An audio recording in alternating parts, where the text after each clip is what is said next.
Hi పిల్లలు, వంకాయ సిరీస్లో ఈరోజు పార్ట్ 2 పెరుగు వంకాయ. నేను ఇదే ఫస్ట్ టైం ట్రై చేయడం. కొంచెం పచ్చిగా ఉంటుందేమో, అంత బాగోదేమో అని భయపడ్డాను, కానీ తర్వాత మాత్రం టేస్ట్ అదుర్స్. దీనికోసం 2 పెద్ద వంకాయలు తీసుకొని ఇలా చక్రాల్లా కోసుకోవాలి. కోసుకున్న అన్ని ముక్కల పైన కొంచెం జీలకర్ర పొడి, కొంచెం ధనియా పొడి, కొంచెం పసుపు, కొంచెం కారం, టేస్ట్కి తగ్గట్టుగా సాల్ట్ అడ్జస్ట్ చేసుకొని వేసుకొని, ఇప్పుడు 1 టేబుల్ స్పూన్ ఆయిల్ కూడా వేసుకోండి.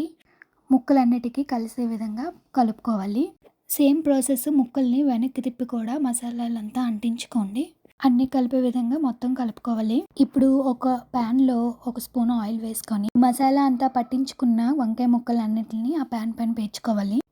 మీడియం ఫ్లేమ్లో పెట్టి ఉడికించుకోవాలి. నాకు కరెక్ట్గా 20 మినిట్స్ పట్టింది ఉడకడానికి.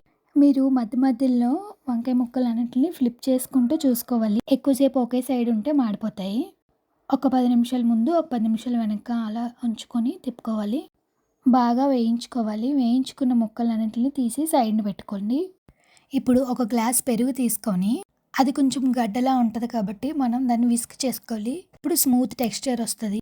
ఇప్పుడు ఒక ప్యాన్లో కొంచెం ఆయిల్ వేసుకొని, కొంచెం జీలకర్ర, ఒక 2 ఎండుమిరపకాయలు, 1 స్పూన్ పోపు గింజలు, అలాగే కొంచెం జీలకర్ర పొడి, కొంచెం పసుపు వేసుకొని బాగా వేయించుకోవాలి. ఈ వేయించి పెట్టుకున్న పోపులన్నిటిని కూడా ఆ పెరుగులో వేసేసుకోవాలి. ఈ టైంలో మీకు సాల్ట్ ఏదైనా సరిపోతే పెరుగులో వేసుకోవచ్చు.